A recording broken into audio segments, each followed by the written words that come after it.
వారి మించిన నాయకుడు రాజకీయ అవసరాల కొరకు వ్యక్తిగత అవసరాల కొరకు పార్టీ మారుతుంటే మారవచ్చు కాక మారితే 100 మంది తయారు చేసే శక్తి కేసీఆర్ గారి దగ్గర ఉంది. ఓకే, బీజేపీ నేత క్రాంతి కిరణ్ గారు ఉన్నారు, ఆయనతో మాట్లాడదాం. అధికార ప్రతినిధి క్రాంతి కిరణ్ గారు, గుడ్ ఈవినింగ్ సార్. నమస్కారం సార్. క్రాంతి కిరణ్ గారు, కారు పార్టీ పరిస్థితి ఈ రోజున ఎలా ఉండబోతుందని మీరు అనుకుంటున్నారు? తెలంగాణలో కాంగ్రెస్ పార్టీ అయితే రేవంత్ రెడ్డి గారు అయితే అదొక చరిత్ర అని కూడా మాట్లాడిన పరిస్థితి. ఒకప్పుడు బీఆర్ఎస్ పార్టీ ఉండేది, టీఆర్ఎస్ పార్టీ ఉండేది చెప్పుకుంటారు.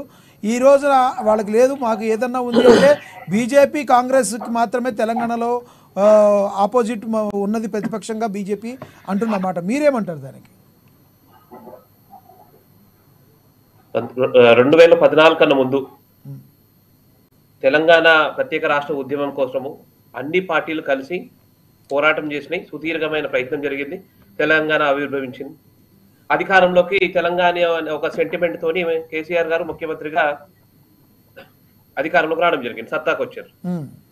కానీ ఆ టీఆర్ఎస్ పార్టీ మెల్లమెల్లగా టీఆర్ఎస్ పార్టీ అని పరివర్తన చెంది బీఆర్ఎస్ కి పోయిన తర్వాత, అంటే ఏ సిద్ధాంతంతోనైతే టీఆర్ఎస్ పార్టీ ఆవిర్భవించిందో, ఏ లక్ష్యం కోసం అయితే టీఆర్ఎస్ పార్టీ నాయకులందరూ మిగతా పార్టీల నుంచి అందరూ కూడా కలిసి ఒక కొత్త వేదికను తయారు చేసి టీఆర్ఎస్ పార్టీ అనే ఒక వేదికను ఫామ్ అయిందో,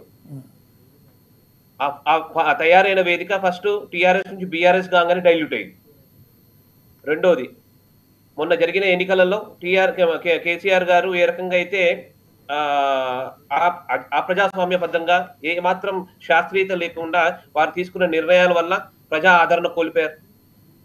ఆ రకంగా మెల్లమెల్లగా వారి యొక్క నియంత రూప ఏదైతే పరిపాలన వైఖరి ఉన్నదో దానివల్ల ప్రజాదరణ సమాజంలో ఎవరు కూడా ఆయనని ఒక నాయకునిగా గుర్తించడం మానేస్తున్నారు.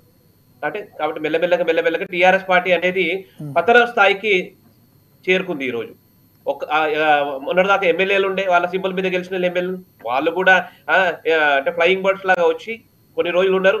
దాని నాగేంద్ర నుంచి మొదలుకొని అందరు కూడా ఎగురుకుంటూ వాళ్ళ గుట్టికెళ్ళిపోయారు. ఎమ్మెల్సీ ప్రభాకర్ రావు ఆయన బృందం నుంచి, ఆయన ఎమ్మెల్సీగా ఉన్నప్పుడు టీఆర్ఎస్ పార్టీకి వచ్చిండు. ఆయన బృందాన్ని తీసుకొని ఎగురుకుంటా సొంత బెల్లం చుట్టూ ఉన్నప్పుడు ఏగలు వాడటం కామనే కదా, దీన్ని ఎందుకు మీరు భూతత్వంలో చూస్తున్నారు అనేవాళ్ళు కూడా లేకపోలేదు కదా క్రాంతి కిరణ్ గారు. రాజకీయాల్లో ఎవరైతే అధికారంలో ఉంటారో వాళ్ళ దగ్గరికి వెళ్ళిపోయే వాళ్ళు ఎక్కువ ఉంటారు. మీ బీజేపీ నుంచి కూడా చాలా మంది వేరే దగ్గరికి వెళ్ళటం, బీజేపీకి రావటం కామనే కదా.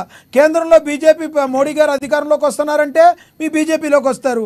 మోడీ గారు అధికారం కోల్పోబోతున్నారు అని తెలిస్తే బీజేపీలో ఉంటారని మీరు రాసిస్తారా? అంటే ప్రాథమికంగా ఇక్కడ జరిగింది ఏమిటి అంటే, ఎక్కడో ఒక చోట తెలంగాణ పార్టీ తెలంగాణ అస్తిత్వాన్ని కోల్పోయింది.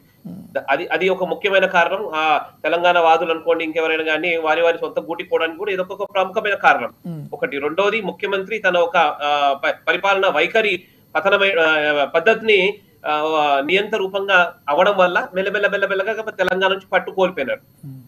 కాబట్టి రాబోయే రోజులలో దాదాపు తెలంగాణ టీఆర్ఎస్ పార్టీ అని సుమారుగా అంతరించిపోయినట్టే కనబడుతుంది. వచ్చే ఎన్నికలకు చూస్తే క్షేత్రస్థాయిలో, గ్రామ స్థాయిలో కూడా ఫీల్డ్ లెవెల్ పనిచేసే వాళ్ళందరూ కూడా వాళ్ళకి నచ్చిన నియరెస్ట్ పార్టీకి వాళ్ళ ఎవరైతే నాయకులు ఏ పార్టీలో చేరుతుందా, లేదంటే టీఆర్ఎస్ పోయిందని అవి ఎంజాయ్లో ఉంటారా మీరు? బీఆర్ఎస్ ఏమైనా బీజేపీ ఏమైనా సంస్థాగతంగా నిలదొక్కునే అవకాశం ఉందా జిహెచ్ఎంసీ ఎన్నికల్లో? భారతీయ జనతా పార్టీ నిత్య నూతనం, చిరు పురాతనం అనే సిద్ధాంతంతో పనిచేస్తుంటది. పాత నాయకులు అట్లాగే ఉంటారు, కొత్త వాళ్ళందరూ చేరుతూ ఉంటారు. ఆ రకంగా కొత్త మెంబర్షిప్ డ్రైవ్ ఇప్పుడు రాబోయే రోజులలో పార్టీ సైద్ధాంతికంగా సంఘటన పరంగా మళ్ళీ కొత్త మెంబర్షిప్ యాక్టివిటీ స్టార్ట్ చేయబోతుంది. అట్లా గ్రామ స్థాయిలో నుంచి మొదలుకొని బూత్ కమిటీల నుంచి స్ట్రెంథన్ చేసుకుంటా అటు మండల కమిటీలు, జిల్లా కమిటీలు, ఆ రకంగా రాష్ట్ర స్థాయి కమిటీలు అంతా కూడా సంఘటనాత్మకంగా మోడీ గారికి ఎక్కడో సుడింటి ప్రధానమంత్రికి వెళ్ళారు కానీ జస్ట్ మిస్, చావు తప్పి కనులట్టుపోయినట్టుగా ఉంది ఈసారి పరిస్థితి. నైతికంగా మేమే గెలిచామని కాంగ్రెస్ వాళ్ళు అంటున్నారు కదా కేంద్రంలో కూడా. అయిండొచ్చు కాక, కానీ మీరు అంటే ఇప్పుడు దేశవ్యాప్తంగా అధికారంలో సంఖ్యాబలం ఎవరితో ఉంది? అత్యధిక సింగిల్ లార్జెస్ట్ పార్టీ ఎవరు? భారతీయ జనతా పార్టీ. కొన్ని రాష్ట్రాలలో సరైన అక్కడ ఉన్న పర్ముటేషన్ కాంబినేషన్స్ ఫెయిల్ అవ్వడం వల్ల కొంచెం ఏదైతే మ్యాజిక్ ఫిగర్ కి నియరెస్ట్ రాలిపోయినా మేము. కానీ ఓవరాల్ గా అయితే భారతీయ జనతా పార్టీ సంపూర్ణంగా పూర్తి సంఖ్యాబలంతో అధికారంలోకి వచ్చింది. ఓకే, మీతో మళ్ళీ